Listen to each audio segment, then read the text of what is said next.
상이인데 내가 화를 폈네. 14장 19절 제가 읽고 29절 같이 읽읍시다. 여로보암의 그 남은 행적 곧 그가 어떻게 싸웠는지와 어떻게 다스렸는지는 이스라엘 왕 역대 지략에 기록되니라. 14절 29절입니다. 같이 읽을까요? 르호보암의 남은 사적과 그가 행한 모든 일은 6대 왕 역대 지략에 기록되지 아니하였느니라. 솔로몬이 죽고 나서 나라가 이제 둘로 쪼개집니다. 하나는 솔로몬의 아들 르호보암이고 하나는 솔로몬의 신하가 있는데 신하의 아들이 반역을 했어요. 반역한 자 이름이 여로보암입니다. 그래갖고 이제 이때부터 이제 열왕 시대라고 불러요. 포로로 끌려갈 때까지 열왕 시대라고 부르는데 열왕이니까 이제 여러 왕 모든 왕들에 대한 내용입니다.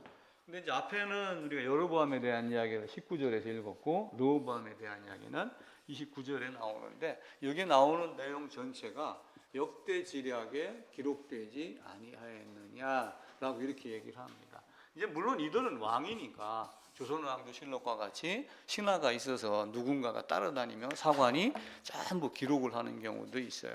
근데 이제 바꾸어 얘기하면은 여로보암과 르호보암이 아니라 할지라도 나의 생각, 나의 말, 나의 모든 것들이 기록되겠어요? 안 되겠어요? 기록이 다 됩니다.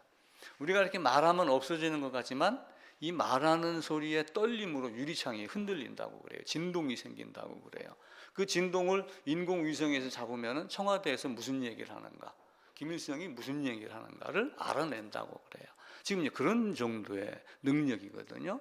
그리고 이제 아날로그라고 그래서 이렇게 신호가 가는 게 아니라 어떤 단어를 디지털이라고 해서 1010라고 하는 신호를 만들어 가지고 CD나 이런 데다가 DVD다가 굽잖아요.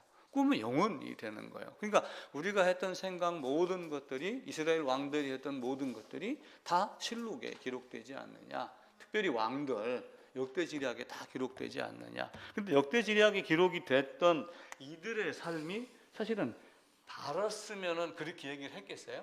바르지 못했기 때문에 너희 다 일기장에 내가 기록해놨다. 역대 지략에 다 기록해놨다. 이렇게 하며 정신 차리라. 이 이야기를 하는 겁니다. 그래서 우리의 삶도 하나님 앞에서 나의 모든 행실, 말, 생각 다 기록된다라고 하는 관점을 가지고 해야지 됩니다. 내가 말한 걸 누가 듣겠어? 그런데 반말은 쥐가, 낱말은 새가. 성경 전도서인가에도 어딘가 그 비슷한 말이 나옵니다. 아마 그 말을 본떠서 우리나라 사람들이 반말은 쥐가 듣고 낱말은 새가 듣는다 이렇게 하지 않았는가 생각을 합니다. 오늘은 간추린 구약과 신약입니다. 그러니까 간단한 줄거리로 전체적인 내용을 살펴보는 겁니다. 일단 구약에 들어갑니다. 그러면 이제 유대인들은 구약 성경을 세 개로 구분을 합니다. 세 구분을 해서 첫째 토라라고 하는 단어를 써요. 그런데 이 토라가 일반적으로는 율법이라는 단어를 씁니다. 유대인들의 이제 거예요. 우리가 하는 일반적인 기독교 전통이 아니라 유대인들이 하는 얘기예요. 근데 토라는 일반적으로 율법이라고 하는 개념으로 쓰는 거예요. 근데 모세 오경이 다 뭐예요? 모세 오경 5권이 다 토라라고 하는 얘기는 오경 전체가 다 율법이다라고 하는 거예요. 율법은 법의 기준이에요. 근데 법의 기준이 오경만 되는 게 아니라 계속해서 나가는 모든 성경, 구약 전체가 사실은 하나님의 법이며 법을 중간중간 계속 말해가며 법을 실행했느냐 실행하지 않았느냐 칭찬이냐 아니면은 징벌이냐 이런 걸 놓고 계속해서 이야기를 하는 거예요. 그래서 구약 전체가 다 율법이다 이렇게 보기도 합니다. 왜 그러냐 하면은 아까 말씀드렸죠. 그 전체가 다 삶이기 때문에 그래요. 우리가 이제 물론 율법을 613계명으로 나누고 10계명 나누고 이렇게 하고 그러지만 그 안에 모든 것이 다 있다라고 보면 됩니다. 그런데 이제 요 안에 토라라고 하는 것 안에 신명기가 포함이 되고 민수기가 포함이 되고 출애굽기가 포함이 됩니다. 그러면서 이제 창세기도 다 들어가죠. 근데 이제 출애굽기로 해서 시내산에서 율법을 줬잖아요. 그 율법 준 건 결국 뭐예요? 이 법대로 살아라라고 하는 거예요. 근데 법대로 살아라라고 하는데 이제 로마서에 가게 되면 율법이 있기 전에도 죄가 있었다라고 이야기를 해요. 마음에 새긴 법이라고 그러죠. 근데 율법이 없었을 때는 죄를 죄로 여기지 아니하였다라고 이야기를 해요. 왜 그렇게 했을까요? 그러면은 하나님이 창조를 하고 에덴에서 아담이 나와가지고 한참 오랜 시간이 걸린 다음에 바꿔 얘기하면은 모세가 출애굽을 할 때가 1446년이고 40 지나고 나서 한 몇 달 지나고 나서 시내산에 가갖고 율법을 받았으니까 이때가 4174년 아니에요, 그죠? 우리가 이제 시간 계산을 했었을 때는 연대 그러면은 약 2700~800년 동안에는 율법이 없었다라고 이렇게 얘기를 하는 거예요. 근데 로마서에서 바울은 율법이 없었을 때는 율법을 죄로 여기지 아니하였다. 그럼 이때는 해방이네. 어떤 죄를 듣든 관계 없겠네라고 하지만 마음에 새긴 율법, 본성, 양심이 있기 때문에 그것이 아니다라고 하는 거예요. 그러니까 율법을 율법으로 여기지 않았다라고 하는 것은 다른 말로 하면은 율법을 죄를 죄로 헤아리지 않았다, 카운트하지 않았다 이뿐이라고 하는 말이지 그것이 없다라고 하는 얘기가 아니에요. 법이 마음에 새긴 법이 있으니까 예를 들어서 아무도 안 봤어요. 내가 언제 했어? 내가 언제 훔쳤어? 깜깜한데 누가 주먹을 딱 쳤어요. 내가 한 때렸어. 이러면 알아요, 몰라요? 모르잖아요. 어둠이 있었기 때문에. 근데 그걸 드러내는 게 뭐예요? 법이라고 하는 거예요. 너희가 마음속에다 이것저것 다 감추고 아니라고 그러는데 내가 너희에게 법을 주겠다. 마음에 새긴 것을 내가 밖으로 드러내가지고 성문법을 준 거예요. 그러니까 성문법이라고 하는 거는 법을 제정을 합니다. 뭐 우리나라 같은 경우는 국회에서 법을 제정해가지고 공포하면 며칠 내로 효력이 발생을 하죠. 그래서 문서화로 딱 된 법을 준 거야. 이전에는 마음에 새기기 때문에 내가 여기지 않았다 오리발 내밀 수도 있는데 요 안에 있던 거를 뭘로 준 거예요? 모세의 율법으로 준 거예요. 그러니까 바꿔 얘기하면은 아담 이후부터 법이 없는 적이 없습니다. 다 드러납니다. 그래서 하나님 앞에서는 숨을 자, 숨길 자, 도망갈 자 아무도 없다라고 하는 거죠. 그래서 토라가 있고 그 다음에는 너비임이라고 해서 선지서가 있어요. 그러니까 선지서는 이제 구약 우리가 보는 거하고는 약간 달라요. 여호수아, 사사기, 사무엘, 열왕기, 이사야 뭐 이런 부분들을 선지서로 보는데 일반적으로 지금의 선지서는 이사야, 에레미야, 에가, 에스겔, 다니엘 이렇게 갖고 5권 대선지서라는 말을 해요. 그리고 이제 나머지 호세아부터 말라기까지 12권은 소선지서 해갖고 12권을 구분을 하는데 이제 유대인들은 이것을 너비임이다 해가지고 선지서 12권을 하나로 한 권으로 봤어요. 그래갖고 총 7권 한 권, 8권의 개념으로 보고 나머지 시편, 잠언, 전도서 뭐 이런 것들은 진리의 책들이다. 뭐 5두루마리 나머지 책 뭐 이런 식으로 해가지고 케투빔이라는 단어를 썼어요. 그런데 제일 밑에 이제 1페이지 제일 아래에 있는 대로 일반적인 성경 구분 우리는 이제 이걸 따지는 거예요. 지금 위에 있는 걸 보는 게 아니고요. 그래서 기독교 일반적인 전통은 모세오경, 창세기, 출애굽기, 레위기, 민수기, 신명기. 그다음에 이제 역사서가 있어요. 모세가 죽고 여호수아에게 안수하고 여호수아가 이끌어서 가나안을 정복을 합니다. 이때부터 역사의 개념이 들어가요. 그리고 포로가 이제 멸망당해서 끌려가죠. 여호수아, 사사기, 사무엘 그리고 사울이 왕이 됐다가 그리고 다윗이 왕이 되고 솔로몬 나라 멸망 여기까지. 그리고 갔다 와서 역대기가 기록이 되고 다시 돌아오는 역사가 있어요. 에스라, 느헤미야가 백성을 데리고 들어오고 느헤미야가 와서 성전 담 허물어진 거, 문짝 태워진 거를 다시 수리를 하지요. 요게 이제 역사서의 개념이 들어갑니다. 그리고 이제 선지서가 따로 구분을 했어요. 대선지서, 소선지서, 그리고 시가서. 이제 우리는 요 밑에 있는 부분을 보고 생각을 하시면 됩니다. 그래서 토라를 이제 다시 또 3개로 구분을 해서 제가 말씀을 드렸어요.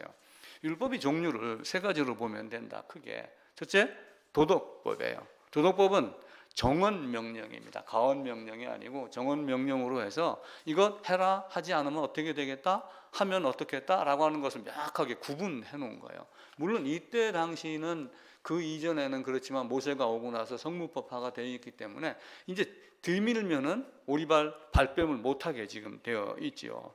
주로 10계명을 얘기하지만 모든 법이, 모든 계명이 다 도덕법이다. 근데 도덕법이 있으면은, 자, 법이라고 하는 거는 누가 그러잖아요. 코에 걸면 코걸이, 귀에 걸면 귀걸이, 갖다 들이대면 안 걸리는 사람이 한 사람도 없어요. 자동차도 가다가 보면 일단 정지선이 있습니다. 횡단보도가 있어요. 정지선 한 번도 안 물려본 사람이 있나요? 옛날에 이경구 씨가 나와가지고 양심 냉장고를 하고 밤새워서 했는데 여길 지키는 사람이 없었어요. 바퀴가 여기 있고 차가 여기 딱 멈춰야 되거든요. 근데 어떻게 하다가 딱 한밤중에 새벽 2시에 여기 멈추면 쫓아가가지고 양심 냉장고. 이제 그렇게 얼마나 사람이 이게 지키기가 어려워요. 그럼 이걸 지킨 사람은 100% 나머지 걸 다 지켰나요? 다 못 지켜요. 그래서 법은 항상 존재를 합니다. 죄가 생겨요. 그럼 죄를 해결할 수 있는 게 의식법, 제사법, 제가 그냥 임의로 붙인 말이 속죄법이 됩니다. 그래서 레위기를 통해서 그걸 다 가르쳐 주죠. 레위기 시작하면서 5개 제사를 이야기를 해요. 번제, 그리고 화목제, 소제, 속죄제, 속건제를 이야기를 합니다. 그리고 이제 하나님의 자녀가 되면은 물론 이스라엘 백성에게만 준 것이라고 그러지만 시민법은 우리에게도 헌법이 있잖아요. 바르게 살아야지 된다. 이 시민법을 주고서 우리에게 지키라고 그럽니다. 그럼 법을 준 목적은 뭐예요? 삶에 대한 기준, 하나님에 대한 기준입니다. 이거는 단적으로 단 한마디로 얘기한 단언적 명령이다. 절대로 바뀌지 않고 정해져 있는 정언적 명령이다. 이렇게 이야기를 했죠. 그래서 법을 주면서 하나님에 대한 기준이 어느 점인가? 하나님에 대한 기준을 주는 거예요. 하나님은 이와 같이 거룩하니까 네가 거룩해야지 하나님에게 나아갈 수 있다. 그런데 도덕법 다 어겼고 그러니까 하나님께 나아갈 수 있어요, 없어요? 없는 것을 의와 진리의 거룩함으로 새 사람을 있게 만드는 것이 의식법, 제사법, 우리가 얘기하는 속죄법 이야기가 되죠. 그래서 법을 갖다가 나누고 법 앞에 쓰면은 아무리 깨끗한 세수를 하고 나도 확대경 같은 거울 앞에 딱 쓰게 되면은 다 보입니다. 뭐든지 보여요. 근데 내 눈에 안 보인다고 해서 병원에 가고 미용 수술하는 데 가가지고 보면은 가들은 망원경인가 현미경 같은 걸로 이게 데리고 봅니다. 그러면 막 온갖 잡티가 다 보여요. 하나님 앞에서는 드러나지 않는 것이 없습니다. 그래서 법이 있다는 얘기는 결국은 나는 법을 다 지킬 능력이 없는 자, 비참한 자, 죄인, 처참한 자, 이걸 괴로워하며 하나님 어찌하오리까 나는 곤고한 자로다 라고 했었을 때 의식법에 적용이 돼요. 근데 의식법의 적용은 아무나 되는 것이 아니고 의식법을 적용을 할 때 2가지 종류의 사람들이 있어요. 의식법이 있으니까 제사법이 있으니까 제사 지내야지 해가지고 1번은 흉내만 내는 사람들이 있어요. 이게 유대인들이 이제 이렇게 하는 거예요. 너희가 마음은 입술은 근데 마음은 내게서 멀도다. 입술만 나발나발 됐지 실제 마음은 멀은 생활을 한 거예요. 2번째는 뭐예요? 아 맞아, 죄인 나는 진짜 죽어야지. 그러니까 죽으러 가자. 죽는 개념이 딱 들어섰을 때 보이는 게 대속이에요. 이때는 대속이 안 보여요. 완전히 나는 죽을 자다, 나는 비참한 자다, 내가 어찌하오리까 라고 했었을 때 곤고한 자로다 라고 했었을 때 주 예수 그리스도로 말미암아 내게 은혜가 온다 라고 하며 예수 그리스도가 보이게 되어 있죠. 그래서 의식법은 도덕법을 어긴 자에게 은혜를 베푸는 거예요. 그러니까 구약에도 은혜가 있어요, 없어요? 짐승 제물로, 희생 제물로 죽어야 될 자를 대신 양이 죽게 하는 은혜를 가르쳐 주는 거예요. 그러니까 구약은 누구에 대한 이야기냐면은 양에 대한 이야기, 모세에 대한 이야기, 율법에 대한 이야기가 아니라 율법으로 예수 그리스도를 가르치는 거예요.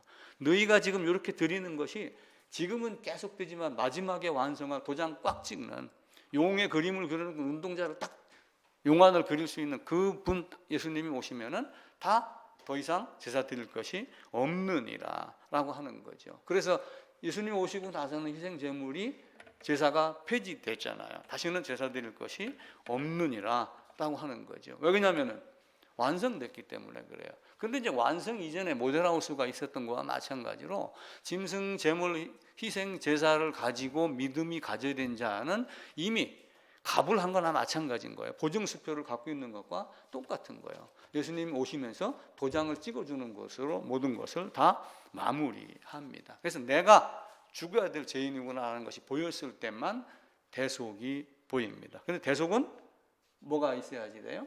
연합이 있어야지 돼. 아, 예수님이 대속했어, 예수님이 대신했어, 이거 모르는 교인들 없어요. 성경은 뭘 가르쳐요? 연합을 가르쳐요. 아니, 아브라함이 이삭을 바쳤을 때 언제 연합했다고 거기에 나왔어? 근데 나왔어요. 그 한두 구절에서 찾는 게 아니라 성경 전체에서 찾아가지고 그거하고 연결을 시켜야지 돼요. 예수님이 오셔서 말씀했잖아요. 성경이 나에 대해서 기록하였다. 그럼 그때 그 성경은 어떤 성경이에요? 마태복음? 누가복음? 사도행전? 아니에요. 그때는 기록이 되지 않았어요. 예수님이 얘기했던 성경이라는 것은 창세기부터 말라기까지 개념이에요. 성경으로 뭘 가르쳤어요? 예수를 가르쳤고 예수께서 성취가 됐어요. 성취된 내용을 풀어서 설명해갖고 선포한 것이 신약성경이에요. 신약성경은 그렇게 따지면은 큰 의미를 부여하지 않고 구약에서 모든 것을 다 발견해야지 돼요. 사람들은 문자주의를 좋아합니다. 이해가 안 되면 성경이 이렇게 말하지 않았느냐라고 성경을 계속 들이대요. 레위기 16장에 보면 모든 불의와 모든 죄를 넘겨준다 그랬죠. 봐라, 모든 불의와 모든 죄라고 그랬잖아. 근데 모든 불의와 모든 죄를 넘겨줄 수 있나요? 절대로 못 넘겨줘요. 죄의 종류를 한번 세봐요. 10,000가지 셀 수 있나요? 율법은 10,000가지로 줬다고 그랬어요.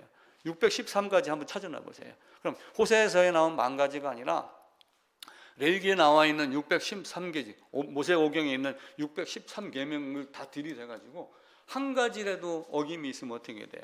홀이라도 남김이 있으면 갚기 전에는 결코 거기서 나오지 못한다. 그럼 어디로 가요? 그건 하나님의 심판대예요. 심판대는 죄의 크고 작음이 문제가 아니에요. 크고 작음이 문제가 아니라 죄가 있느냐 없느냐의 문제예요. 작아도 죄는 죄예요. 커도 커는 죄. 물론 큰 사람은 더 악한 징벌을 받으며 마음이 더 괴롭겠죠. 근데 가장 아쉬운 사람은, 마라톤에서 제일 아쉬운 사람은 몇 등이라고 그랬어요? 2등이에요. 3등은 안 아쉬워요. 3등도 아쉬울 수도 있어요. 중간 100명 중에 40등 했다, 50등 했다, 60등 했다는 아쉽지도 않아요. 10등도 별로 아쉬워하지 않아요. 내가 한 발자국만 갔으면 내가 1등인데 2등하고 0.02초 차이, 0.34초 차이, 이 2등, 3등이 가장 아쉬운 거예요. 나는 613개 중에 612개 다 지켰고 하나를 못 지켰어. 그래서 난 죄인이야. 얼마나 통탄하겠어요. 하나님은 우리에게 모든 죄를 다 넘겨주는데 넘겨줄 수 없으니까 누구를 넘겨라? 성경은 누구를 얘기해요? 죄인을 이야기를 해요. 네가 나를 넘겨야지 된다. 나를 넘기지 않으면 내가 예수 안에 연합이 되지 않았다면, 그래서 바울이 갈라디아서에서 내가 그리스도 예수와 함께 십자가에 못 박힌다니라고 하는 것을 분명하게 이야기를 하는 겁니다. 죄인을 전가하는 거지 죄의 내용을 전가하는 게 아니에요. 죄인을 전가하면 죄의 내용이 모두가 다 전가가 됩니다. 이제 구약과 신약을 우리가 이제 옛 언약, 새 언약으로 구분하기도 하죠. 그래서 올드 테스트먼트, 뉴 테스트먼트 뭐 이렇게 하며 지금까지 말씀드렸던 도덕법, 의식법, 시민법, 또 여러 가지 물건이나 사례를 들고 사건을 통해서 모형과 예표로 이렇게 바라보게 한 것이 구약 성경입니다. 아까 말씀드렸듯이 예수님은 성경이 나에게 대해서 기록했다라고 하는 성경은 구약 성경을 이야기를 한 거예요. 그래서 모세와 선지자의 글과 시편에 이렇게 하며 전체적으로 구약 성경을 다 이야기를 하죠.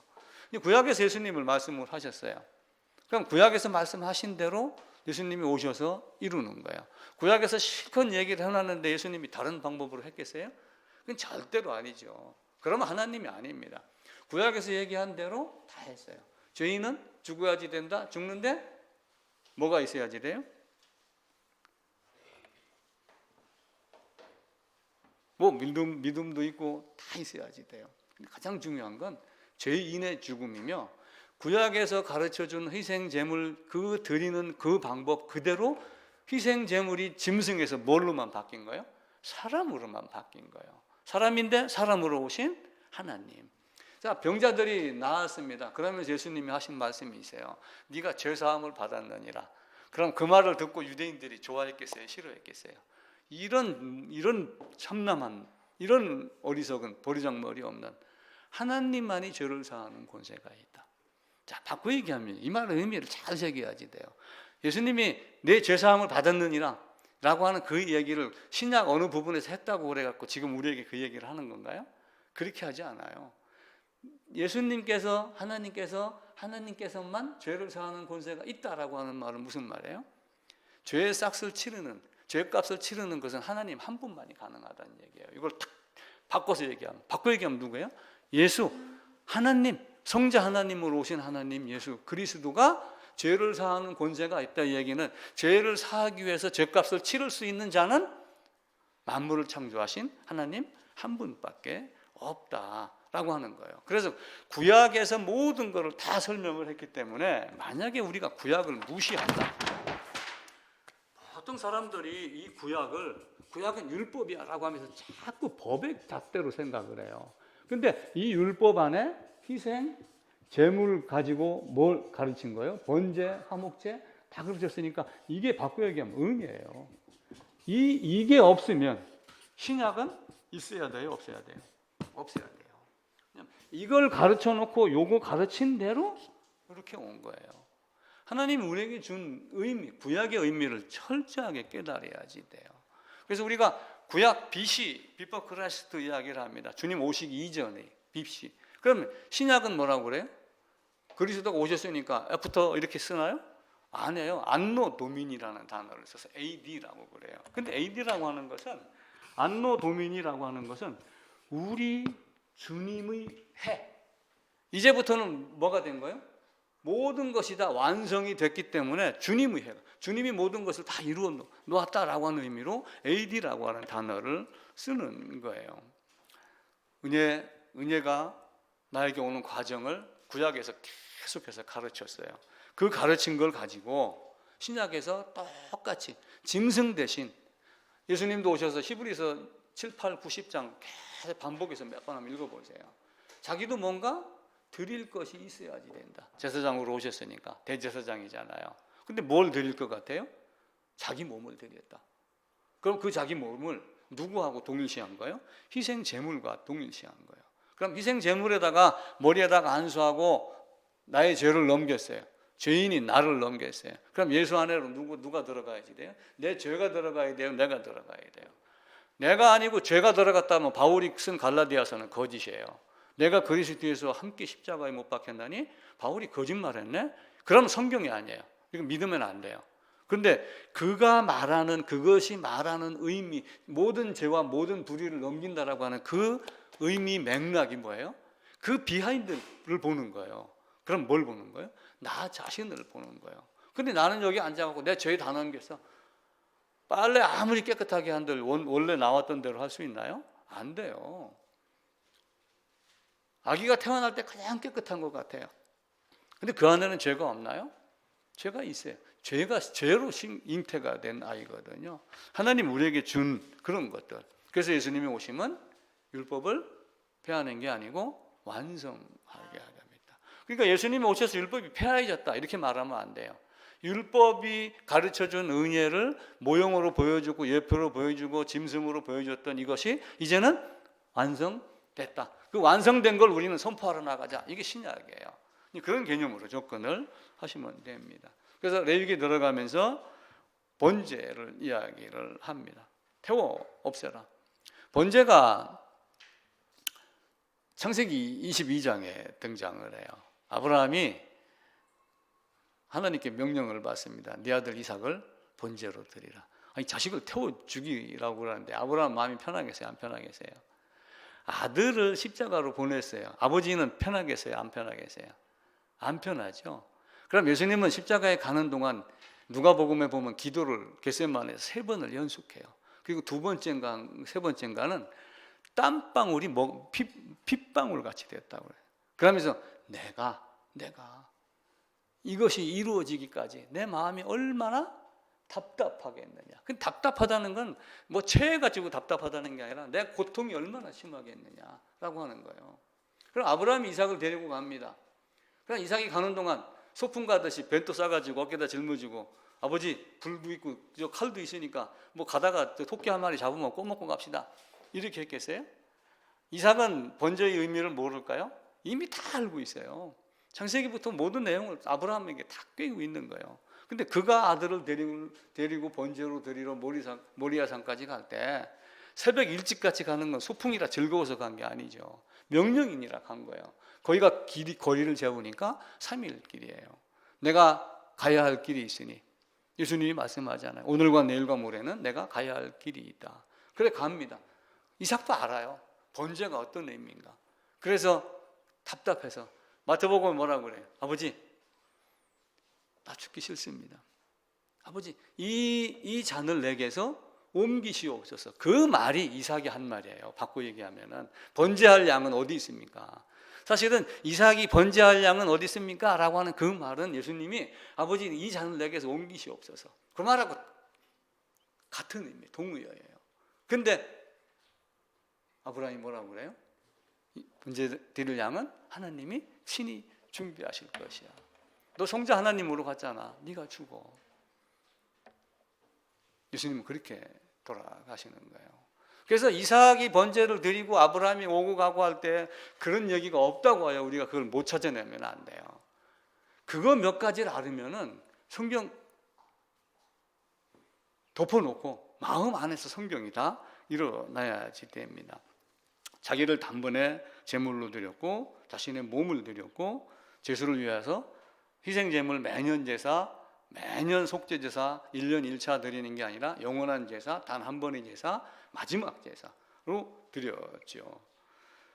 우리가 성경의 히브리서에 보게 되면은 예수님께서 죄를 다 사해 놨으니까, 그러니까 이제 사하셨은즉 그러니까 용서, 내가 내 죄를 사하노라, 뭐 임금이 잣된 막대기 홀 내미로 비춰갖고 이렇게 하는 어떤 그런 사함으로 자꾸 생각을 하는 거예요. 사함은 내가 죽지 않으면 사함 받을 수가 없어요.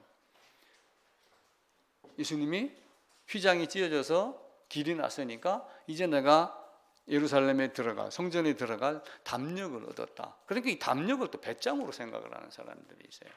우리 구원의 확신이 있어요. 구원의 확신. 구원의 확신 그런다고요. 근데 이 담력이라는 단어를 따지고 가다 보면요, 거기에 들어갈 권리가 있다. 거기에 들어갈 특권이 있다. 거기에 들어갈 수 있는 어떤 증거를 나는 가지고 있다라고 하는 의미의 확신, 이런 것들을 이야기하는 것이지, 인간 자기 주관 생각대로 예수님이 내 죄 다 사해놨으니까 나는 구원의 확신이야, 그런 확신이 아니라고 하는 겁니다. 그럼 번제를 드리고 속죄제를 드려서 하나님과 우리 앞에 사이에 가로막힌 담이 다 무너졌으니까 어떻게 돼요? 아니 남북 저 38선이 딱 무너졌어요. 그럼 오고 가고 한다라고 하면 만나서 잔치하고 그러죠. 그래서 화목제를 하는 거예요. 화목제를 드릴 때는 순, 영, 양, 염소, 소 이런 걸 드리는데, 이제 번제는 순양을 드려요. 근데 화목제는 순놈, 암놈 관계없이 다 드려요. 그러면서 이거를 또 다르게 해석을 하면은, 화목제를 가지고 주님 한 분의 사역으로 말미암아 우리가 하나님과 화목이 되는 것은 남녀 모두, 남녀노소, 빈부, 비천, 지위, 고하 이런 걸 다 막론하고 모두에게 적용이 된다라고 하는 개념으로 양, 염소, 소, 순양, 암놈 이런 걸 가리지 아니하고 다 드린다라고 이렇게 보시면 되는 겁니다. 그 다음에 이제 소제를 드리는데, 소제는 번제 화목제하고 이제 함께 같이 드려요. 그러니까 이제 바꿔 얘기하면 고기를 아무리 먹어도 라이스, 비프 쌀을 먹잖아요. 소제는 이제 곡물로 드리는 거예요. 그런데 이제 곡물로 제사를 드릴 때 이만큼을 가져가 가지고 한 움큼은 태워서 하늘에 향기로 나게 하고, 나머지는 누구에게 주냐면은 아론과 아론 자손의 제사장들에게 주고, 제사장이 그들이 제사장 성전 해막 뜰에서 양식으로 먹게 이렇게 만들어 놨어요. 그리고 이제 속죄제를 크게 얘기를 하면은 두 가지가 있어요. 잘못을 느낄 때마다 하는 속죄제가 있어요. 속죄제는 반드시 뭐가 들어가야 돼요? 피가 들어가야 돼요. 그렇다고 아무 피가 다 들어가는 건 아니죠. 피라고 하는 얘기는 어디서 얻었다는 얘기예요? 사혈침해갖고 피를 빼는 피가 아니라 죽음으로써 얻은 피, 죽었다는 증거물이 희가 돼요. 그래서 이스라엘은 1년 1차, 매년 7월 10일 1년 1차에 한 번 드리는 대속죄일이 있어요. 대속죄일. 그러니까 대속죄일이 1년 1차라고 하는 것은 쉽게 얘기하면은 영원부터 영원까지 나의 인생 전체 전부 중에서 단 한 번이라는 개념으로 보는 거예요.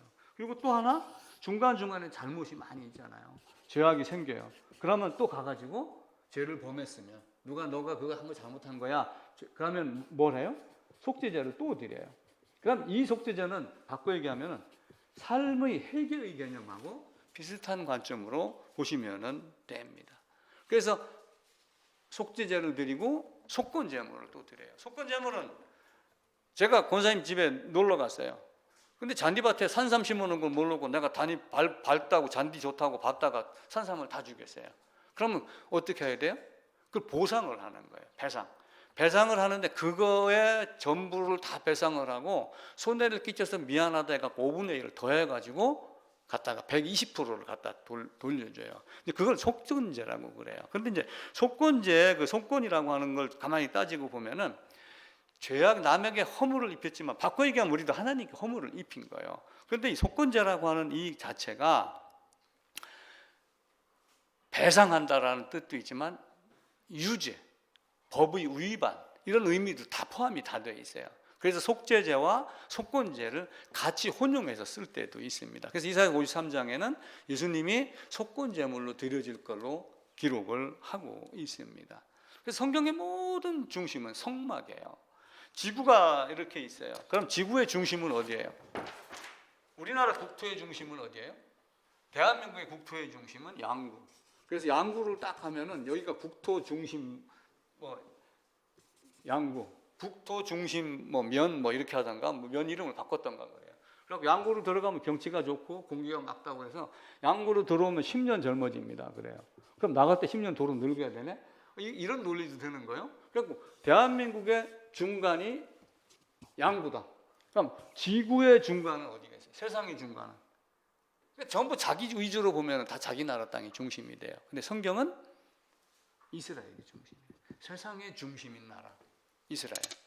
그 중심 중에서 가장 중심은 또 어디예요? 이스라엘 땅이 이렇게 있다고 해갖고 예루살렘이 이쪽에 있어요. 그럼 여기가 중심이 아니잖아요. 근데 실제 중심은 어디예요? 성막. 모든 것의 중심. 성막 안의 중심은 지성소. 지성소 안에는 속죄소. 이렇게 다 중심이라는 개념이 있는 거예요. 그럼 우리 삶의 중심은 뭐예요? 주님이에요. 주님인데 그냥 주님이 아니라 죽고 부활하고 그리고 내가 그 안에 연합해서 다시 삶을 얻은 그런 모습이에요. 세상에 그렇게 오셨어요. 교회당이 성막이 이스라엘은 출애굽할 때 진친 걸 보게 되면 민수기에 보면 2장에 나와요. 민수기 2장에 보면은 요 안에 성막을 지어놨어요. 그리고 각 지파별로 이렇게 4지파씩 해가지고 요 안에는 레위 지파가 있고 12지파가 있고 요 가운데는 성막이 있어요. 그러니까 가장 중심은 여기다 놓는 거예요. 청교도들이 영국에서 부패 교회 우리 떠나야 된다. 신대륙 찾으러 가자 해갖고 미국으로 갔어요. 인디언들이 있습니다. 물론 다툼이 있었죠. 또 한편으로는 가나안 정복이라는 개념을 가지고 싸움도 했었겠죠. 근데 청교도들이 미국에 가서 제일 먼저 했던 일은 뭐예요? 물론 자기 위해서 천막을 쳤겠죠. 근데 진짜 건물을 세운 건 뭐예요? 자기 집일까요? 교회당일까요? 교회당을 먼저 세우고 교회당을 중심으로 알맞은 땅을 정해서 이렇게 둘러서 살았다고 그래요. 이스라엘과 같은 개념의 삶을 사는 거예요. 그래서 이제 구약은 사실은 율법이지만 율법으로 은혜를 가르친 거예요. 그래서 제가 늘 했던 얘기가 그거예요. 구약은 예수님 오시기 이전에 은혜 시대의 옛 언약, 은혜 시대의 이전의 옛 언약, 새 언약, 그리스도 강림하기 이전의 시대, 은혜 시대, 강림 이후의 은혜 시대. 그러니까 신약에서 선포하는 모든 내용의 100%는 어디에 다 기록이 되어 있어요? 구약에 기록이 되어 있어요. 사람은 구약이 어렵다. 그러다가 창세기 출애굽기 읽다가 재밌는데 레위기 가면 재미가 없어서 끝난다. 이렇게 말을 하는 거는 성경이 뭔지를 몰라서 그러는 거예요. 성경이 주는 메시지를 모르기 때문에 레위기를 읽다 보면은 자신의 부패, 타락, 하나님 앞에 나아가서 엎드리지 않으면 안 되는 걸 알아요. 그래서 성경을 어떻게 해결책을 주셨는가를 계속해서 읽게 되어 있어요. 근데 그게 안 되니까 읽지 않는 거예요. 예수님이 오셨습니다. 지난주 그지난주 계속 말씀을 드렸죠. 유대인들이 예수님을 사형 언도를 내린 거예요. 율법에 이 사람은 죽임 당해야 될 사람이야. 하나님만 죄를 사하는 권세가 있는데 지가 하나님인 척하니까 이건 신성 모독이다. 죽여야지 돼. 빌라도 나는 모르겠다. 그랬더니 가야바가 어떤 죄에 해당하느냐? 사형이다. 사형이다 해놓고 마태복음 같으면 26장 사형이다 해놓고 27장 1절에 빌라도에게 끌고 가느니라. 마가복음도 사형이다라고 적어놓고 그 다음 15장인가 해서 빌라도에게 끌고 가니라.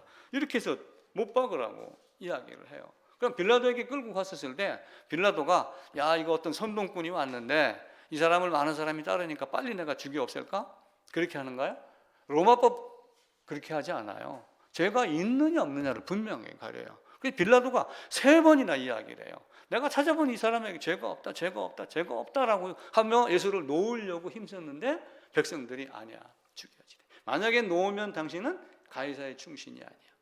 세상 가고 엮는 거예요. 너 만약에 그러면은 너 로마 총독에 지금 와 있는 거 도로 외국 대사로 가 있던 거 다시 국내로 불러들일 거야. 너는 청와대 프리패스 할 수 있는 자격도 없어져. 이렇게 하며 두려움을 주니까 빌라도가 죽이는데 되어집니다.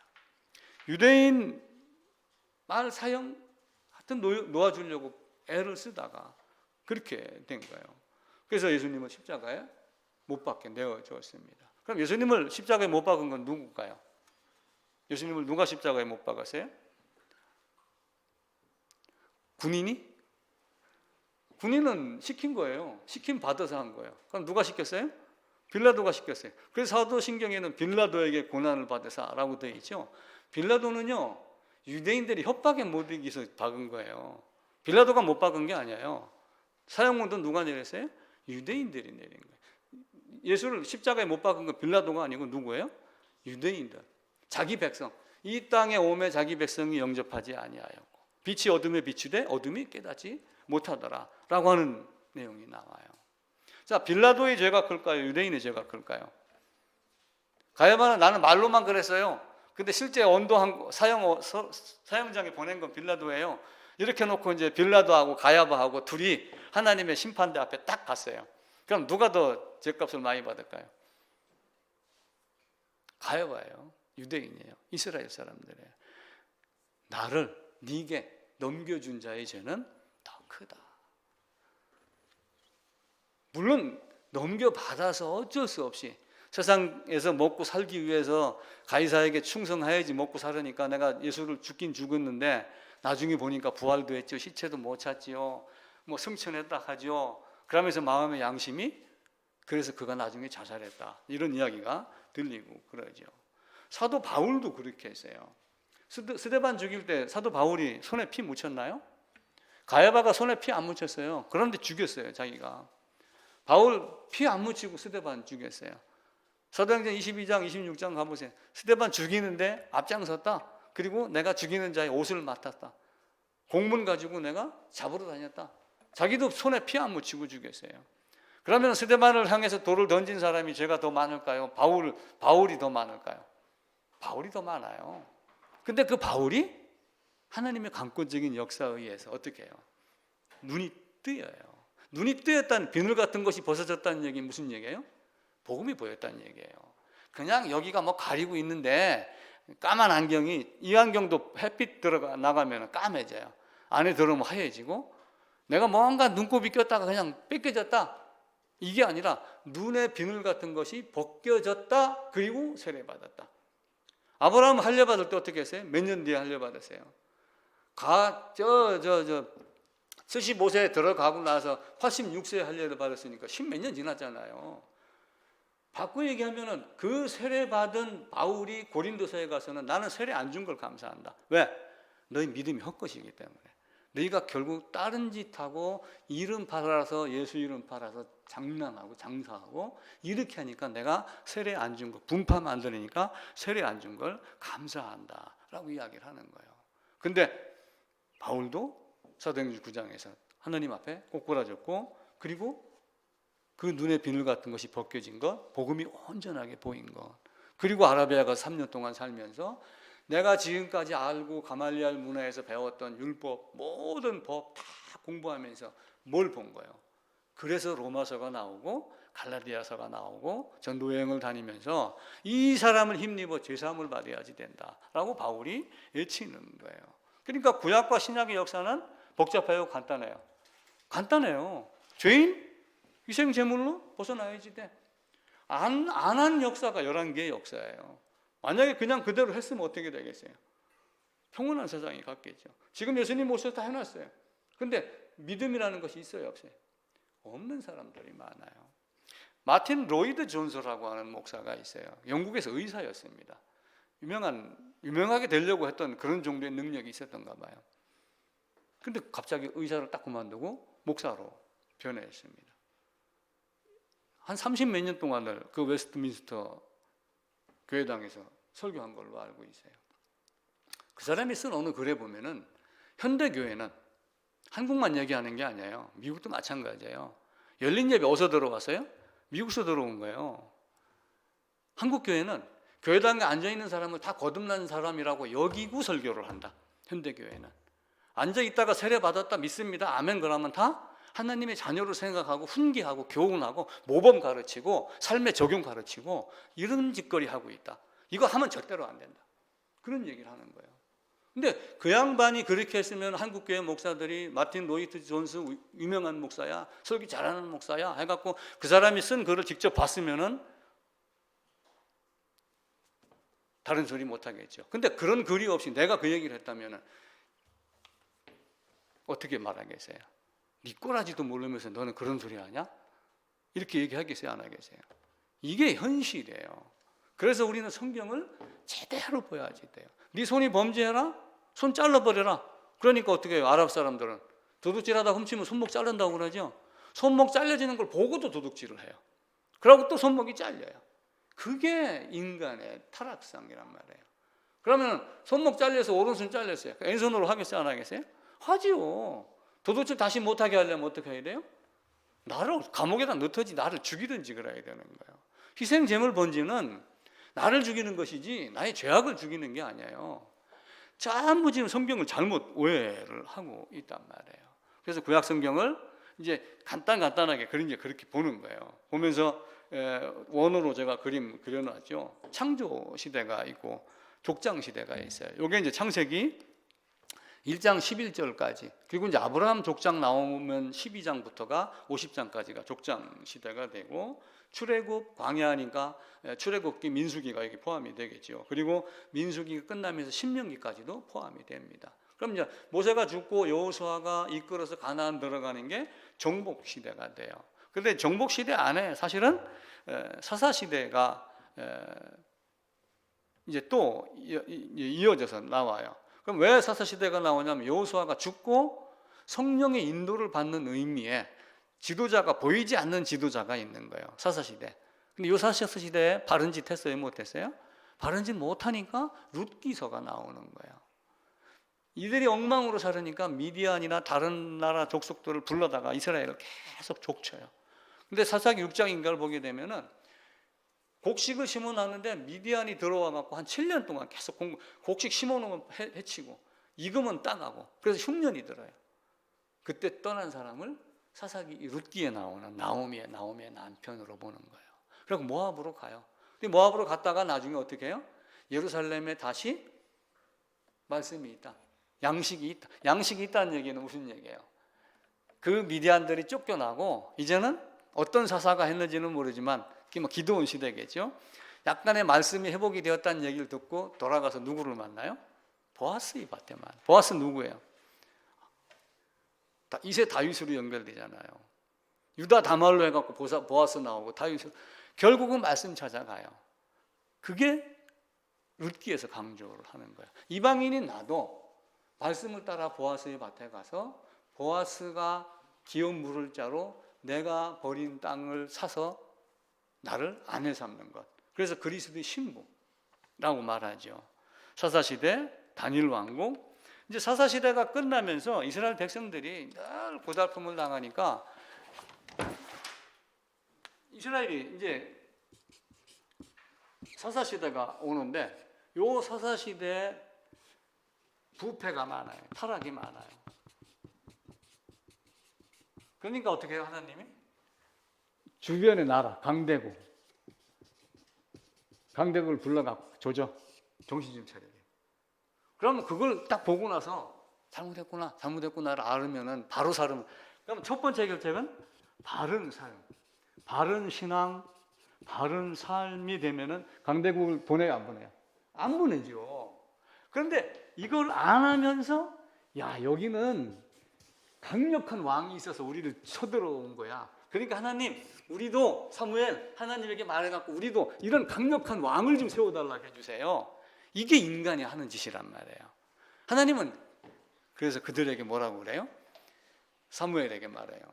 백성들이 사무엘 너를 버린 게 아니라 여호와 나를 버려서 자기들의 왕이 되지 못하게 했다. 그래도 왕이 되지 못하게 하면서 사사기가 끝납니다. 자기 소견대로 계속해요. 그렇게 하면서 사울 왕을 구하는데 사울 왕도 결국은 어떻게 했어요?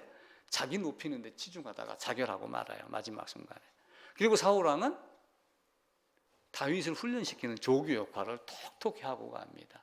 그래서 다윗은 창에 찔릴 뻔도 몇 번, 도망 다니는 것도 몇 번 막 이렇게 하다가 결국은 어떻게 해요? 나중에는 사울이 죽고 왕의 자리에 올라가죠.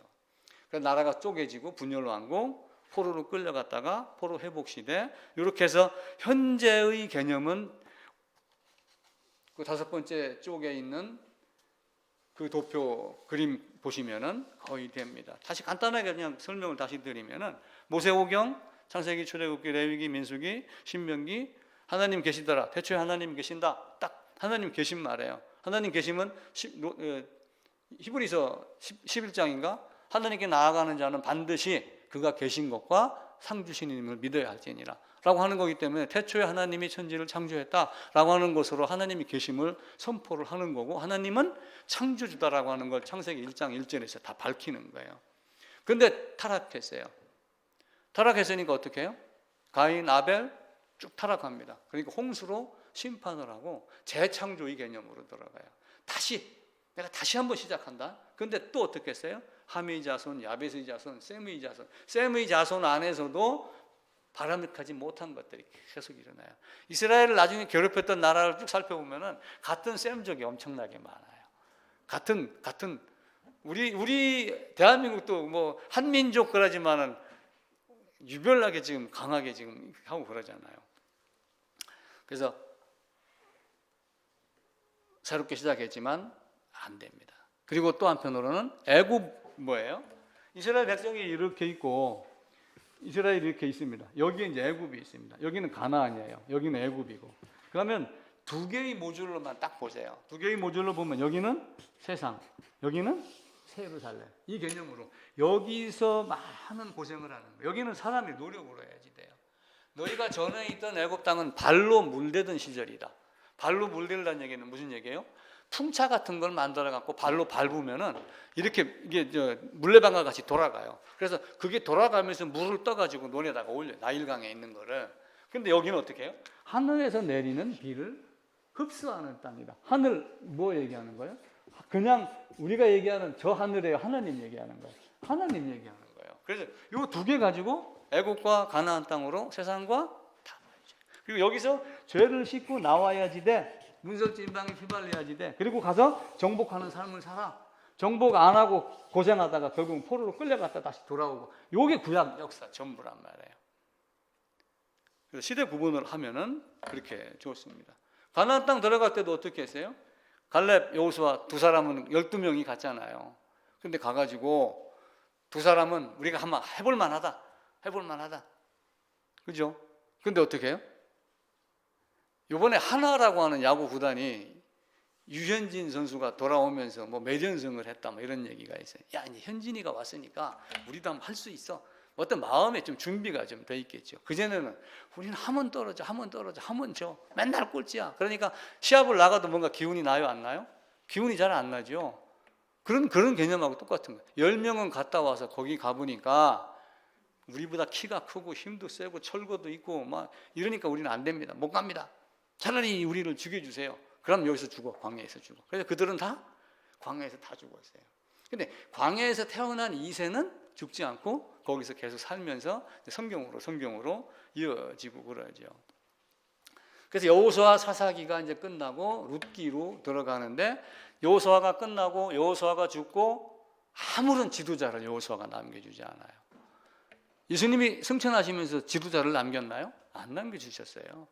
제자 베드로, 제자 중에 수장, 그거는 베드로를 기점으로 뭉치라는 얘기가 아니라 복음을 깨달은 베드로를 따라서 신앙생활을 하라고 하는 이야기예요.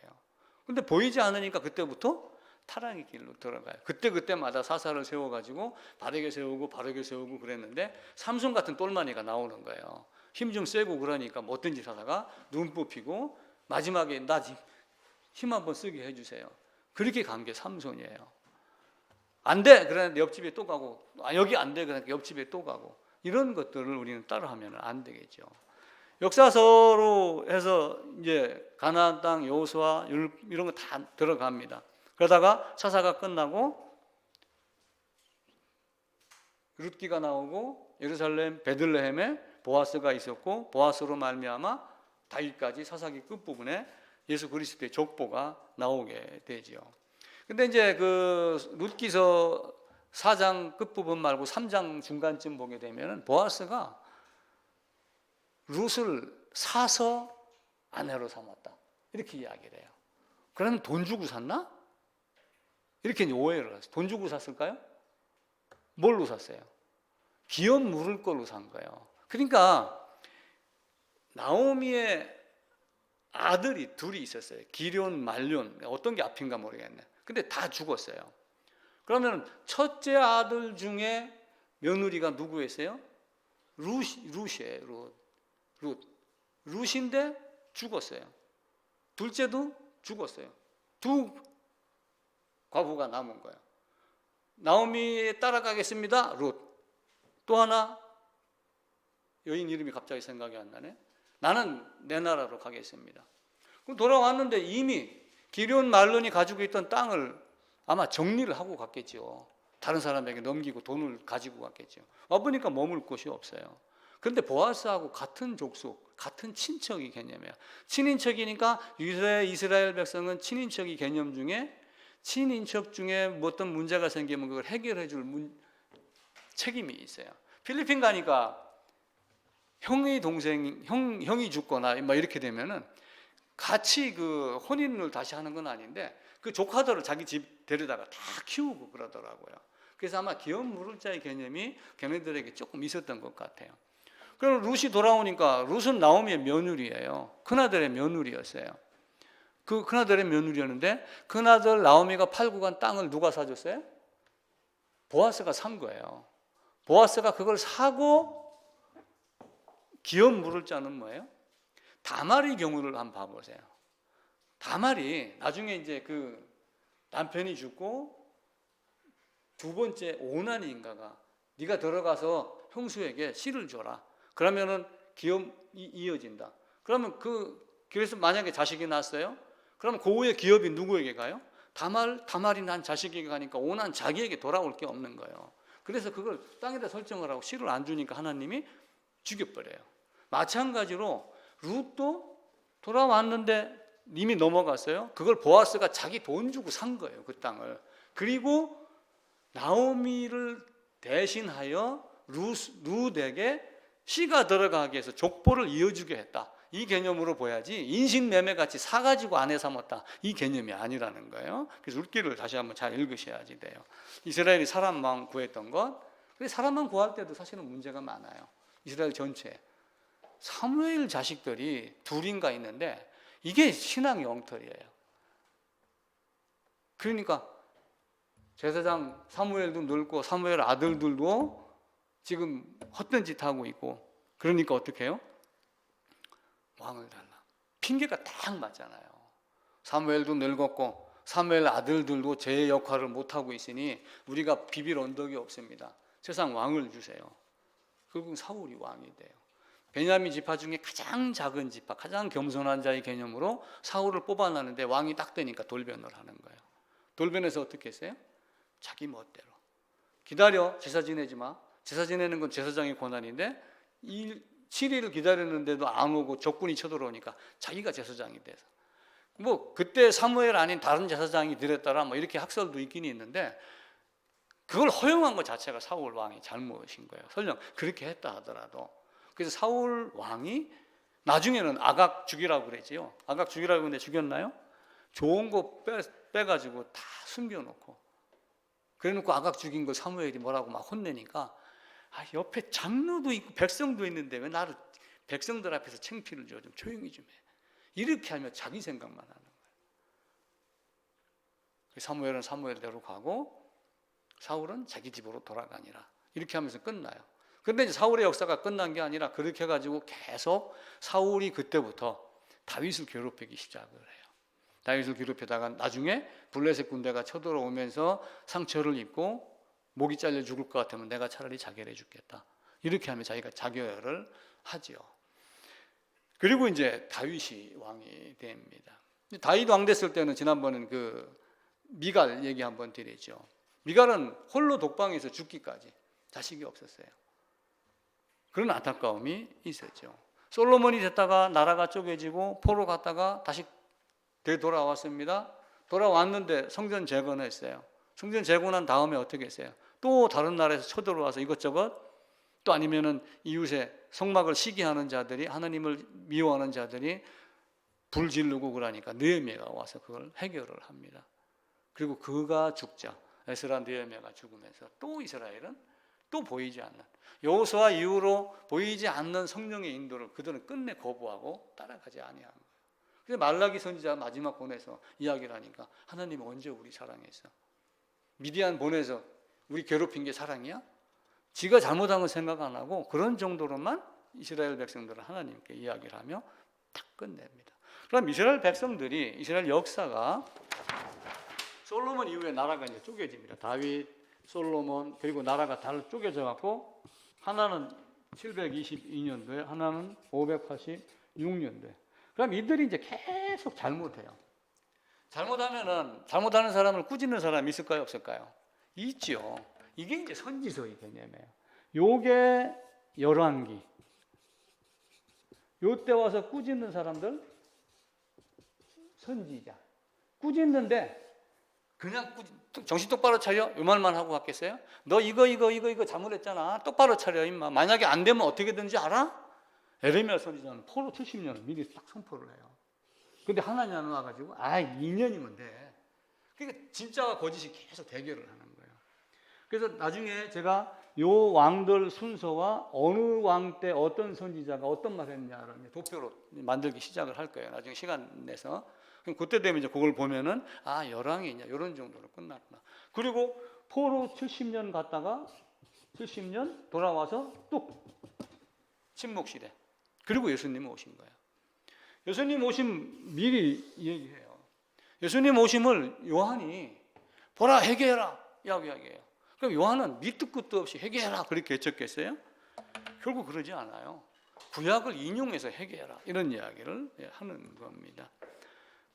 남쪽 유다는 북쪽 이스라엘이 한 150년 전에 미리 멸망당하잖아요. 멸망당하는 걸 보고도, 행음하는 걸 보고도, 그걸 알고도 자기들도 더 악한 짓을 계속해요. 그래서 너희는 안 돼. 이제는 도저히 방법이 없어. 밭 갈아엎어. 내가 이거 몇 폭이 남은 거 수확밭 이 가뭄에 그냥 물 줘가면서 한번 버텨보려고 했는데 안 되겠어. 갈아엎어. 이런 식으로 밭 갈아엎는 거하고 똑같은 거예요. 그래서 포로로 끌려가고 그럽니다. 인생이 다 그런 거예요. 영화 보는 것도 마찬가지예요. 결국 영화의 결론은 뭐예요? 고선징악이에요. 잘한 것 못한 것 구분하는 걸로 끝납니다. 그렇게 하면서 예수님이 오신 신약으로 넘어가서 사복음서, 바울서신서, 로마서부터 히브리서까지, 히브리서를 바울이 쓴 걸로 보는 거예요. 그리고 뒤에 있는 베드로, 전후서, 요한 1, 2, 3서 뭐 어떤 이런 것들 다 뭐예요? 그냥 일반 서신서 혹은 공동 서신서의 개념으로 이제 묶어 놨고 요한계시록 이렇게 나와 있어요. 사도행전 예수님이 가시고 나서 사도행전이 시작이 됩니다. 제가 아주 오래전에 신대원 가기 이전에 또 신대원 가고 나서도 언젠가 한번 제가 그런 설교를 한번 본 적이 있어요. 교회는 우리 기독교부에도 보면 미래자립교회라는 단어를 써요. 나는 그 단어가 그렇게 싫어요. 교회당의 목표가 자립이 아니거든요. 미래자립교회 이렇게 하면서 자립을 자꾸 부추겨요. 그런 사람들이 하는 말이, 자, 사도행전 12명으로 시작했어요. 그 뒤에 몇 명 됐죠? 500명이 됐습니다. 그 뒤에는요 3,000명이 됐습니다. 그 뒤에는요 5,000명이 됐어요. 그 뒤에는 수만 명이 됐습니다. 그런 축복이 이 교회당에 있기를 축원합니다. 그보다 더 좋은 축복이 어디 있어요? 사람들은 거기에 빠져 있는 거예요. 수많은 제자들이 따라다녔어요. 생명의 떡? 이 말은 너무 어렵다. 다 떠나고 누가 남아요? 12명 남은 거예요. 유다 거의 빼고 11명. 그게 인생이에요. 그게 성경이에요. 근데 우리가 구약에서 얘기하는 결말을 이해를 못하니까 신약에서도 엉뚱하게 이제 은혜 시대니까 축복만 남은 거야. 여기로 접근을 하고 있단 말이에요. 앞으로 여러분 그런 데 끌려가면은 도서장 가는 줄 아세요. 큰일 납니다. 베드로가 쓴 게 뭐 있어? 예수님 멱살 잡은 것밖에 더 있어? 그러지만 베드로 전후서 한번 봐보세요. 베드로 전서 1장에 믿음의 결국은 영혼의 구원이다 라고 하며 대속함 주신 그리스도의 피 얘기했죠. 모퉁이 머릿돌 된 이야기했죠. 부활하신 예수, 노아 홍수 심판, 겨우 8명이다. 정신 차려라 이놈들아. 그 이야기를 한 거죠. 베드로 후서에서도 내가 지금 얘기하는 이런 거는 내가 꾸며낸 얘기가 아니고, 바울은 내가 주께 받은 것, 고린도전서 11장에서 이야기를 했잖아요. 나는 내가 직접 목격한 사람이야. 나는 그걸 이야기를 하는 것이지 너희같이 사사로이 푸는 것이 아니야. 성경 그렇게 풀지 마 라고 이야기를 하며 또다시 의를 전파하는 노아 8명, 그 고난의 길을 걸어라 그러는 거예요. 우리가 소돔 고모라성 롯 그러면은 아주 그냥 못된 것만 생각을 하지만 그 배경을 알고 있던 베드로는 거기가 살면서 그 사람들 틈에서 그 사람들이 막 괴롭히고 못된 짓 하고 하는 그것 마음이 상해 있던 의로운 롯이라는 개념으로 접근을 한 거예요. 바꿔 얘기하면은 소돔성이 세상 전부예요. 세상이 다 썩어가고 있어요. 그 안에 롯이라고 하는 구원받은 자 하나가 딱 떨어졌는데 와서 보니까 다 뭐가 있어요? 온통 부패 타락이에요. 멸망하기 전까지 그 세상이 거하지만 멸망하는 순간에는 롯을 먼저 꺼냈더라 라고 하면 종말의 모습도 미리 보여주는 것, 데살로니가 전서에 있는 말씀을 미리 보여주는 것과 마찬가지가 됩니다. 바울도 주께 받은 복음, 눈 비늘 같은 것이 벗겨져 가고 그리고 세례받고 이렇게 하며 나가죠. 야고보, 유다는 예수님의 형제들이었어요. 근데 요한복음 7장에 보면은 형제들이라도 예수를 믿지 않는다. 근데 나중에 믿었잖아요. 믿어서 믿음이 시작이 딱 보인 장소가 어디냐면은 사도행전 1장에 가면 예수의 형제들도 같이 기도하는 자리에 나아가요. 근데 그들이 나중에 야고보서 쓰고 그리고 유다서 쓰고, 유다서는 가룟 유다가 아니고 예수님의 형제 유다예요. 그가 이제 예수님의 형제일지라도 예수를 믿지 않다가 주님이 일 다 하고 죽고 장사되고 부활하고 주님이 어떤 분이신가를 딱 알고 난 이후에 제자가 된 거예요. 사실은 복음을 깨달은 육신의 형제가 아니라 믿음의 형제의 자리로 바뀌어 나간 거죠. 그렇게 한 다음에 이제 그들이 야고보서를 쓰면서 믿음이 얼마나 중요한지 아니? 아브라함이 믿음이 없었으면은 이삭 데리고 모리아산 갔겠어요? 안 갔죠. 창세기는 그걸 기록을 안 해놔요. 근데 바울이 히브리서에다가 그 이야기를 기록을 해놓는 거예요. 죽은 자 가운데서 다시 살리실 줄 알고 갔다. 그거 얼마나 놀라워요. 번제할 양 어디 있습니까? 예수님 기도하면서 땀방울이 핏방울 된 거. 아버지 제발 이 잔을 내게서 옮기시옵소서. 그러나 내 뜻대로 말고 아버지 뜻대로. 이삭도 끌려가면서 그 심정으로 사실은 간 거예요. 소풍 가득 간 게 아니라. 어느 가수가 소풍이라는 노래 경쾌하게 나오는 거 있어요. 그런 정도의 모습이 아니란 말이에요. 예수님이 네 어머니야 라고 얘기했던 요한은 베드로하고 동업자예요. 누가복음 5장에 보면은 고기가 많이 잡히니까 동업자를 불러요. 그 동업자 부르는 중에 안드레도 있고 그 다음에 요한도 있어요. 그 요한이 자기 이름을 거기서는 밝히지 않죠. 자기가 썼기 때문에. 그 요한이 그 요한에게 네 어머니라라고 하면서 마리아를 맡기고 요한은 장수하고 근데 베드로가 나중에 이제 묻잖아요. 요한은 어떻게 합니까? 너는 네 할 일에. 요한 할 일이 따로 있어. 그러니까 요한은 거의 100세까지 장수하면서 나중에 반모섬에 가가지고 계시록을 보여주고 쓰게 하고 죽게 하고 이제 그렇게 하고 그럽니다. 그래서 성경은 우리가 보기에 이제 구약 신약의 개념이지만 사실은 성경은 단 한 권이에요. 제사함의 방법을 구약에서 다 얘기를 해놓고 가르치고 그것의 완성을 위해서 예수님이 오신 것, 오셔서 성취해 놓은 것을 제자들은 선포한 것, 신약. 그러니까 어떤 면에서는 신약은 성경의 개성을 벗어난 개념으로 보셔도 돼요. 물론 이 말을 오해하면 안 돼요. 구약에서 예수님이 성경한 구약에서 얘기한 것을 다 이루고 그 이룬 것에 대한 내용들이 이렇습니다. 그러니까 너희는 그때 이 내용에서 설명한 그 구약과 신약으로 보면서 우리의 삶이 어떤 건가.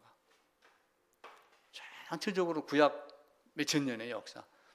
아담 따진다 보면 4,000년의 역사겠죠. 그리고 AD 1세기 100년 그때까지 예수님 30년 그리고 신약성경 기록된 그 시기까지가 모든 것이 다 성경에 기록이 다 되어 있어요. 그리고 나머지는 뭐예요? 전도여행 다니면서 고린도교회 갔다 왔는데 고린도교회에서 편지가 왔어요. 아니 우리가 이런 문제가 있어요. 그럼 그런 문제는 이렇게 해결해. 이렇게 하면서 보낸 편지가 빌립보서, 에베소서, 고린도전서, 후서, 데살로니가서 그렇게 되는 거예요. 가가지고 전했고 그리고 전하고 나서 뭔가 하고 싶은 말 한마디 더 했고 문제 있는 거 얘기했을 때 또 가서 편지로 어떤 나쁜 소식 들리니까 편지 써갖고 너희 그렇게 살면 안 돼. 이렇게 해서 보낸 게 소신서예요. 베드로 전후서 이렇게 되죠. 그래서 사도 시대가 이제 복음서가 끝나고 나서는 사도 시대가 시작이 돼요. 근데 이제 사복음서가 있고 사복음서가 끝나면은 이때부터는 계속 사도 시대가 되는데 사도 시대의 맨 첫 번째는 이제 사도 행전으로 들어가죠. 그래서 사도 행전에 전도 여행 다녔던 얘기들이 많이 있어요. 전도 여행. 그리고 전도 여행 다니면서 들었던 얘기, 본 얘기, 훈계하는 얘기가 소신서로 기록이 된 거예요. 이게 그거 소신서. 전도 여행 다니면서 보고 그들에게 이야기한 것, 이런 것 저런 것, 문제점 다시 훈계시킨 것, 뭐 이런 거다라고 생각을 하시면은 쉽게 됩니다. 그래서 성경은 몇 권이다? 우리가 66권으로 분류를 했지만 실제는 한 권이에요. 아까 그 케투빔이나 너비임 보면 소선지서 12권을 한 권으로 봤잖아요. 그런 정도로 우리 성경 전체를 한 권의 개념으로 보면 돼요. 성경은 단 한 권, 하나의 하나님, 하나의 메시지, 하나의 복음, 이게 다 성경에 들여진 것이다. 그럼 구약은 유대인을 위한 책인가요? 유대인을 불러온 목적이 뭐예요? 유대인 불러온 목적. 아브라함에게 뭐라고 얘기했어요? 하나님이 아브라함에게 너로 말미암아 모든 민족, 모든 족속이 복을 받을 것이다 라고 하는 얘기는 무슨 얘기예요? 모든 민족이, 모든 족속이. 그 얘기는 무슨 얘기예요? 아브라함 너, 네 자식들하고 나한테 보고 듣고 배운 거 가서 얘기해. 사실은 그 얘기예요. 근데 유대인들 아브라함, 이삭, 야곱 그 뒤에 유다 그 뒤에 백성들은 어떻게 했어요? 우리가 선민이야. 복음은 우리 거야. 하나님은 우리 하나님 뿐이야. 요걸 갖고 따진 거예요. 근데 선포하라는 사명을 맡은 것이지 다른 게 아니란 말이에요. 아브라함의 신앙과 나의 신앙과 같아야 돼요? 틀려야 돼요? 똑같아야 돼요. 바울과 나의 신앙이 똑같아야 돼요? 틀려야 돼요? 똑같아야 돼요. 바울하고 나하고 어떻게 견줘? 능력은 견줄 수 있어요. 서로 비교하면. 근데 복음의 근원 뿌리, 생명의 떡, 거듭남, 제사함, 구원, 이건 어떻게 돼야 돼요? 똑같아야지 돼요. 같은 믿음, 같은 뿌리, 같은 씨를 가지고 태어나는 거예요. 근데 유대인들은 그렇게 하지 아니하고 다른 걸 한 거예요. 그럼 예수님이 왔을 때는 언제예요? 자, 아담이 에덴에서 쫓겨났을 때가 우리가 계산한 연대로 따지면은 4174년이라고 이야기를 한 거예요. BC.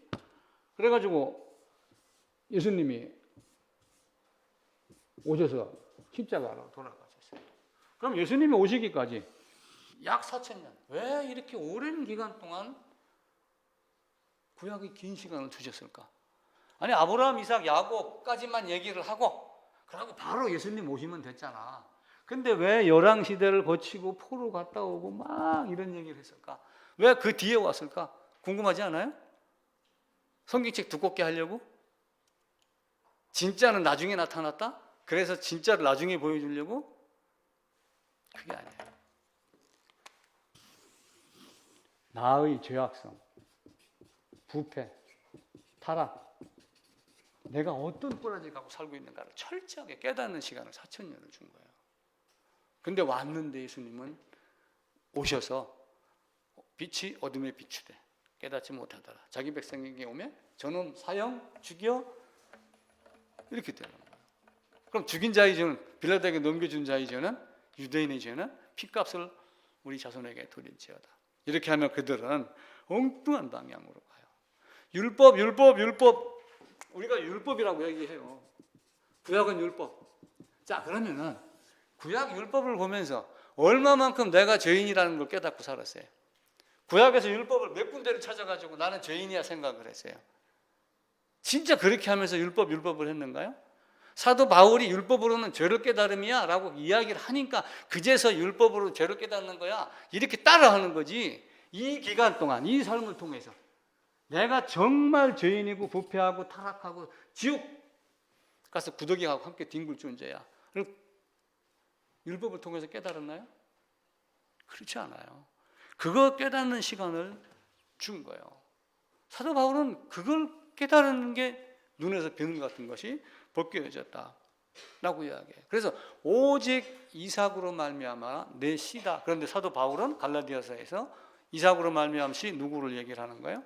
오직 하나 예수 그리스도. 그 번제 모리아산에서 번제 드렸던 것과 같은 모리아산 성전 바로 뒤편에 있는 그 산에서 골고다에서 십자가에 못 박혀 돌아가신 예수 하나 이걸 이야기를 하는 거예요.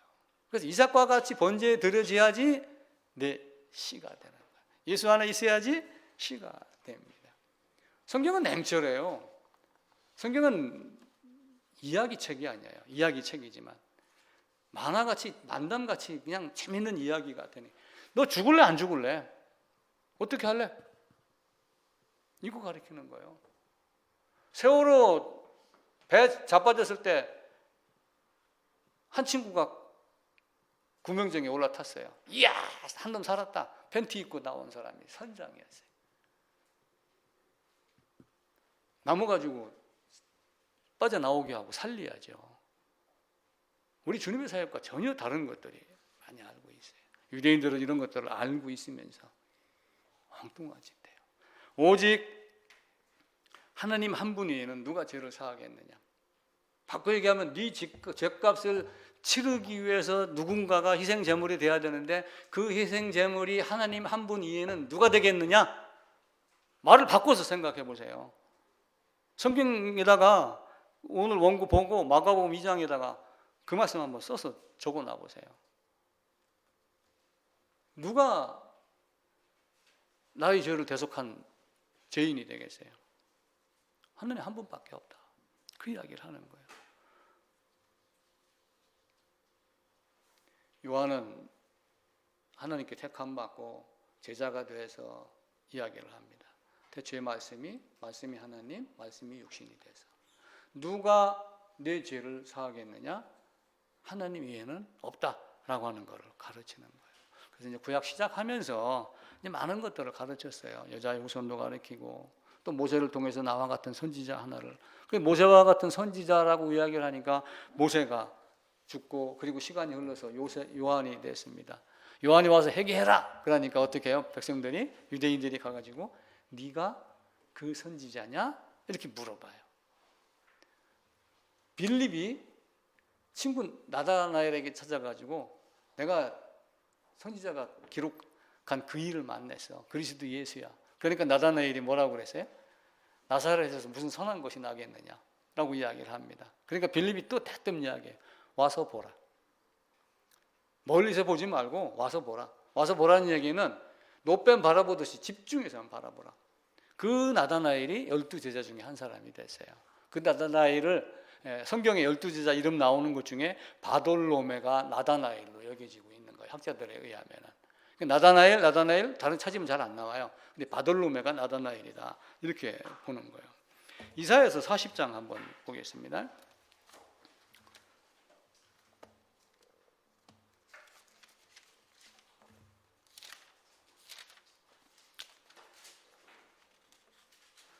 예, 1014쪽입니다. 1014쪽. 40장 3절입니다.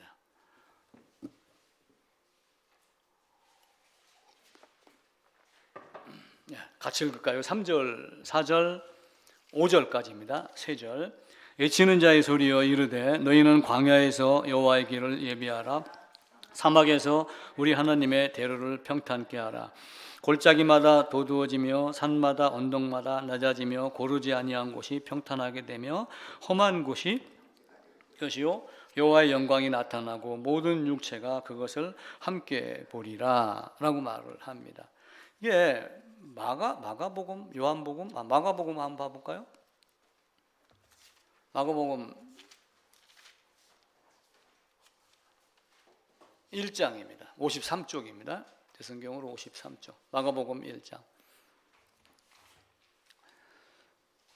1장 2절입니다.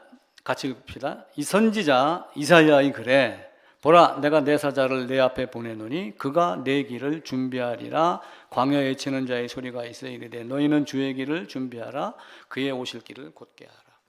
구약에서 이미 예수 오심을 기다리고 요한에게 그 사명을 맡겼어요.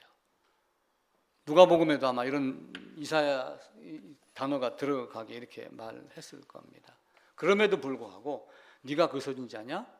라고 했을 때 아니야 내 뒤에 오시느니 라고 하며 그가 나보다 앞선 것은 나보다 먼저 계심이라 라고 얘기를 하며 세례자 요한은 그냥 뜬금없이 갑자기 바람이 나가지고 야 예수라고 하는 신성한 이상한 능력 있는 존재가 나타났으니까 회개하자 이렇게 외친 것이 아니고 세례자 요한도 제사장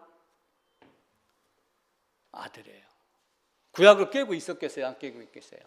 깨고 있었기 때문에 이사야 40장 3절을 인용을 한 거예요. 그러니까 모든 신약에 있는 많은 내용들이 다 어디에서 나왔어요? 구약에서 다 나온 거예요. 그거가 성취된 걸 조금 풀어서 다시 설명했고 정신 차리자. 이제 주님이 오실 날이 멀지 않았다. 그렇게 이야기를 하는 거죠. 그래서 이사야 43장 40장 3절 뭐 이런 걸 보고 우리가 예수님이 이야기해요. 사람의 계명 이런 거 따르지 말라. 뭐 손 씻고 밥 먹고 안 먹고 이런 게 문제가 아니다. 진짜 중요한 건 뭐예요? 입으로 들어가는 게 아니라 입에서 나오는 것.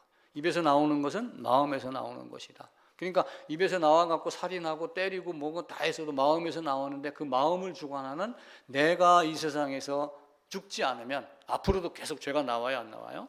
죄가 나옵니다. 지난 4월 6일자 기독교보에 나온 자료예요. 현대교회 진짜 성도는 얼마나 될까? 거기 있는 내용을 제가 요약했습니다. 얼마 전 목회 데이터 연구소의 조사 결과가 나왔습니다. 기독교보 1576호에 나온 거예요. 대상은 19살 이상 성도, 자칭 성도입니다. 1000명에게 물어봤어요. 그랬더니 아무도 안 보는 데 가서 솔직히 쓰자 막 이렇게 했겠죠. 39.5%가 명목상의 교인으로 드러났어요. 구원의 확신이 있느냐? 51%만 대답을 했습니다. Yes. 근데 나는 이 구원의 확신이라는 단어를 아주 극히 싫어합니다. 어떤 확신이냐? 근거 없는 확신? 담대함? 나는 세례교인이니까? 이런 거 말고 구원의 확신이라고 있는 사람 중에 과연 진짜 죄사함 받은 사람이 얼마나 될까? 왜 교회에 출석하느냐? 평안 얻기 위해서 47.8%. 왜 그 교회에 가느냐? 아마 한 60% 정도는 가깝기 때문에. 서울대학교 서울의대 가려고 부산서 서울까지 갑니다. 전남 고흥에서 서울까지 갑니다. 근데 말씀 찾아서 가는 사람들이 얼마나 있겠어요? 그렇게 많지 않아요. 그걸 해야지 돼요. 여러분과 나는. 그래서 바른 신앙 해야지 되고 하나님의 심판이 있고 예, 그렇습니다. 이제 그런 내용들 우리가 꼭 한번 살펴서 더 아름다운 신앙 되기를 부탁을 드리겠습니다.